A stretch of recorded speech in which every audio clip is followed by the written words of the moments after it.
What's up, YouTube? We're back with episode 3.5 on the 70 Challenger build here. We're gonna finish up the rear brakes, gonna get you wheels and tires shown here as well as some first drive and some issues we face along the way, so stay tuned. Let's do it.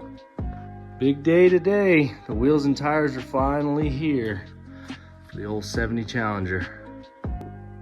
Well, there's only one thing to do now. Let's take a look.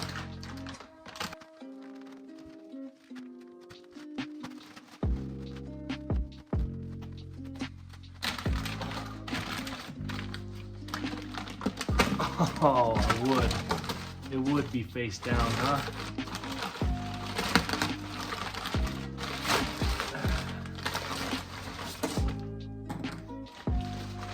Nope.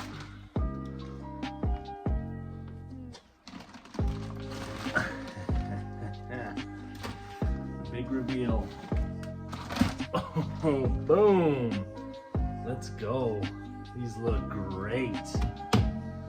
These are gonna look really good.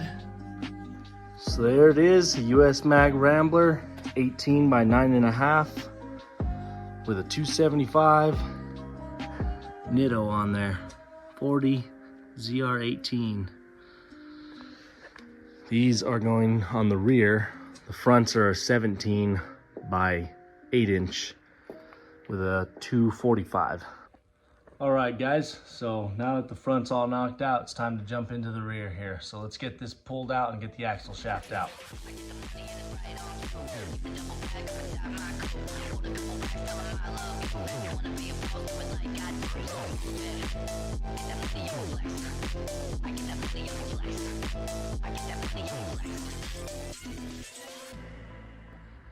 So we got the axle shafts out. We got to press off the old bearings and put the new green bearings on there. Again, they're required for the disc brakes. So we're gonna head to the other shop now. Also, I'm gonna go ahead and remove these brake lines because these were super tight here and they kind of twisted when removing from the drum. So we're gonna put new brake lines in there to the distribution block on the axle. But right now, let's go to the other shop and get those bearings pressed on. See you over there. So we got a bit of an issue here. This channel isn't wide enough to fit this through, so I can press it off with that. So we're gonna have to cut these bearings and hit them with a punch and hopefully be able to get those off. The new ones will be able to press on because it'll be the opposite direction, but let's go try this out. All right, so we're here in the other garage where we have one of many other Mopars in the graveyard here, like to call now. That's a 69 Charger RT, 4-speed original car. We don't have anything to make it original, so it's gonna be a Pro Touring Hellcat swap car. So we'll have that one coming soon too. All right, so we're grinding it through. You gotta be really careful when you do this, not to hit the shaft at all. Now, all I had was this big grinding wheel on a 4-inch grinder, but it's gonna work, so let's see if we can't break this with a hammer and a punch.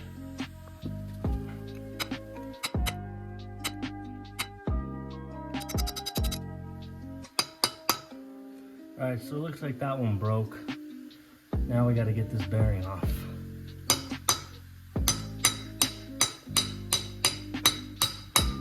Let's see if I can pry this off. Might not be able to. Let's see if we can just break this one.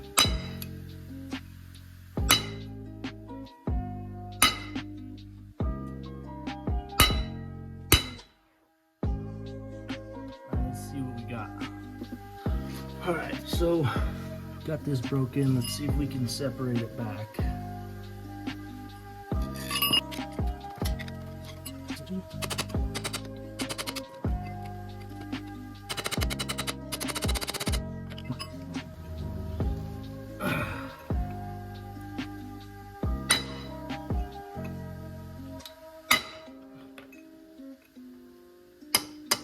There we go.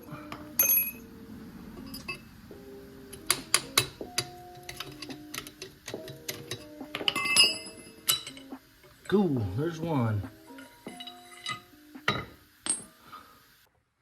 So unfortunately, in the process of cutting and punching, getting the old bearings off, my camera died. So I missed a lot of footage there. I'm sorry about that, guys. But it's pretty straightforward. You know, you cut it, hit it with the punch, make sure you don't hit the shaft with the grinder, do any damage there. As well as I didn't get any footage of pressing the new bearings on, but it's pretty straightforward as well. Just make sure you have them facing the right way and you do them in the right order when you're pressing them on. So moving forward, we're back here at this my garage here at the house. I'll show you the new axle shaft here, and we'll get them installed with the rest of the brakes in the rear. All right, so we got the new green bearings installed. Sorry I didn't get footage of pressing them on. My camera died while I was rolling and I wasn't here. I didn't have my charger with me, so we're gonna get this installed right now. Let's do it.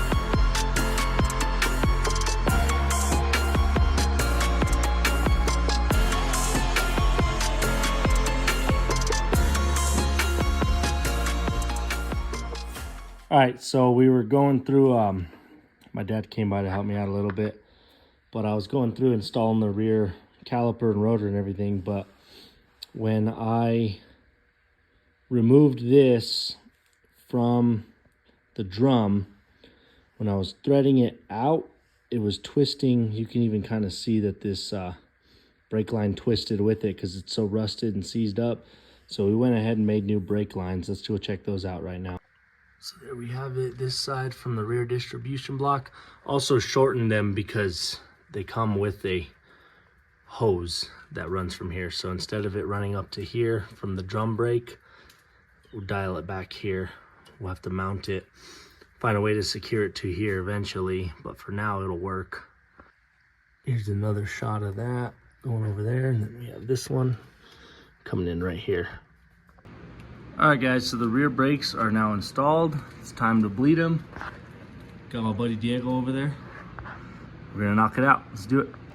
All right, guys, so just remember when you're bleeding your brakes, you go from the furthest away from the master cylinder to the closest. So rear passenger, rear driver, front passenger, then driver's side. So we're gonna knock it out now. Okay, guys, wheels and tires are mounted on there. Brakes are bled. Check this out here. So I did end up replacing the tie rod ends because they were seized up when I did the lower ball joint. So here's a little preview. We're gonna roll it back and take it for a cruise, see what it does. All right, guys, well, we had a bit of a hiccup here. We had her ready to go, wheels and tires mounted on it, and I put it in reverse and, well, nothing happened. Reverse, drive, 1, 2, they're all giving me neutral symptoms. It moves a little bit, but the transmission's slipping a lot. So we're gonna do a fluid flush filter change and see if it makes any kind of difference, but I'm worried that the torque converter's shot or maybe the transmission. So we're gonna drop the pan and see what we got under there. Alrighty, so getting ready to pull the pan. I've been scraping off some of this dirt and grime in here. There's just so much, especially on this car, more so than some I've seen, but you're gonna face something similar like this if the pan hasn't been pulled in 30 plus years. Yeah, so just be ready for all that. Also, guys, always practice safety first if you're ever gonna work under a car. At any time, use jack stands and support it with the jack as well. It's double safety. You know, your safety comes first when working on cars. So jack stands, safety glasses, because last thing you want to do, especially with a car like this, is have all this nasty dirt and crud fall into your eye. It's the worst. So safety first, guys. we got the bolts on this side out and the rest of them loosened so we can crack the pan, let it drain out. Oh, it smells funky under here, man. This stuff is pretty gross, so we'll see it when the pan's off. Alrighty, we got the pan pulled off. There's the filter, we'll get that off next. Alright, so we're just cleaning up the pan here. Did a first stage here.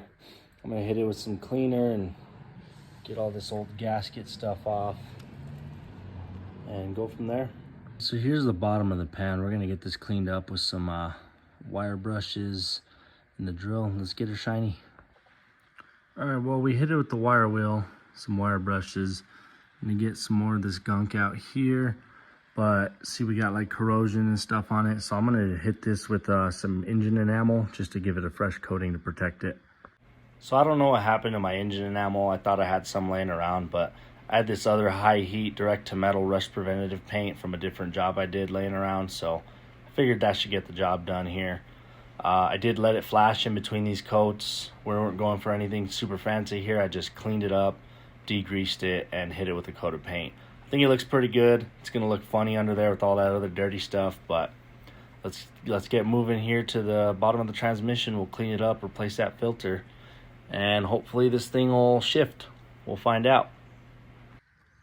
Okay, so we got the bottom of the transmission cleaned up around where the gasket sits. We got the new filter on there, so we're gonna put the pan back on now.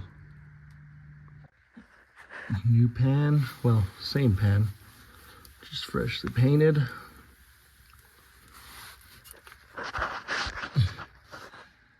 Looks pretty funny, but it's in. Let's fill it up. Okay, so this is the fluid I pulled out. I put in here to measure. I had some more in another pan as well. So all in all, I probably pulled about 2.5, maybe almost 3 quarts.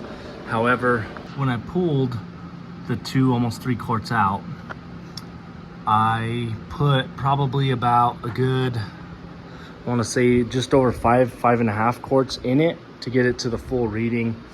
You're supposed to measure the transmission level with the car running in transmission in neutral. So it was low. It was low about maybe 2 quarts. So it's all ready to go now. Let's take it for a cruise, see what happens. All right, let's cruise it.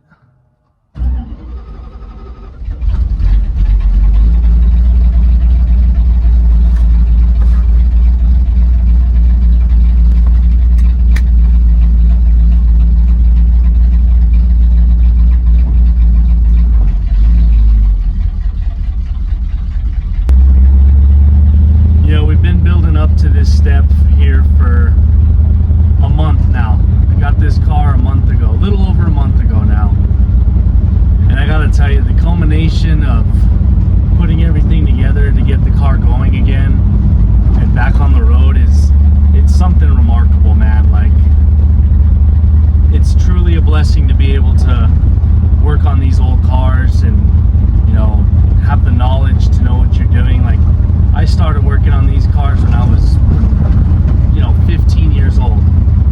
My pops and I started working on him. We built our 70 Roadrunner, and it just took off from there. I've always wanted to be hands-on, learning how to work on these cars. So to have the opportunity now to do it, it's awesome. And to have a 2018 Challenger, now a 70, sitting in the driveway, it's awesome.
this car's slow when you try to compare it to that. But 53 years ago, this thing probably moved, man. Like that's the kind of speed you had back then. So it's cool to take a part of history like that. And you know, like they opened these cars up back then, and that was speed back then. So it's cool to be a part of that. You know, it's cool to gauge how cars ran 53 years ago versus now. How far, you know, Dodge has come. Not just Dodge, but all producers, manufacturers. You know, they you know, speed's in the blood, man. And they didn't skip out. But again, you know, 53-year-old car, it's pretty fun. I gotta say, I'm not a fan of the automatic transmission. You know, 3-speed. We're cruising probably at 45 right now, and it's revving up there pretty good. But you know, I have plans for a manual swap eventually on this car. Right now, not too concerned with it. It gets the job done. But man, this car hasn't been on the highway in 16 years. 2007. And it's back. We're back, baby.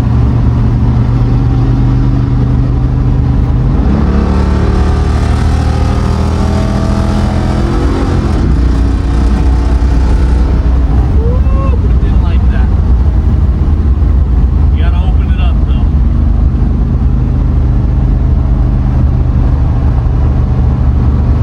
Yeah, I'm gonna push this car hard. I plan on pushing this car hard. So we'll see what she does. And if we blow the engine, well then that just means we get to make more horsepower when we rebuild it. So or swap it. There's plenty of options on the table for what I want to do with this car. I can modern swap it, you know, 392, 5.7. I could rebuild this 383, go high performance with it, you know, automatic, manual swap. You know, the possibilities are endless, and I'm not sure what I'm going to do yet, but we'll figure it out. And I guarantee you, whatever route I decide to go, it's going to be fun. I mean, it sounds like an old muscle car. I guess that's cool, but you know, I want a Rambler, something loud. So long tubes probably in the future. I'm gonna have that done. But man, again, just to be able to drive an old car like this, fix them up, working on these cars is something. If you have the chance, if you're working on an old project, don't give up. Don't let it sit, because I promise you, it's worth it. The reward when you get to drive it down the road, it's something else. And it's a feeling that any car enthusiast should feel. So keep working on that project, you know, don't give up. Don't let go of it. Don't let it sit. Because this is worth it.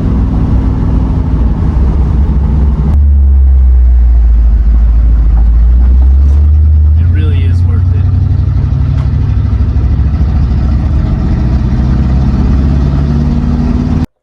So there you have it, ladies and gentlemen. 1 month working on this car, and we got it back on the road. We have a lot more to do to this car here, a lot of fine tuning. Next episode, we're going to be going over the electronic ignition conversion, changing the spark plugs, fine tuning the carburetor, and doing a coolant flush, as well as I got some rear shocks because the air shocks on there are shot, so we'll slap those on in that too. So stay tuned for the next episode, guys. It's going to be big. Also, guys, don't forget to like, comment, subscribe, share the channel. If you have a lot of car enthusiast friends who aren't subscribed or haven't seen the channel, you know, kick us over to them. Tell them to check it out. We do a lot of cool stuff here. I mean, look at this beauty here. This is only the beginning. So we have plenty more Mopar stuff to come. Got a lot of stuff planned for that right there. So you don't want to miss out. So hit that bell. Make sure you don't miss a video, guys. We'll see you at the track.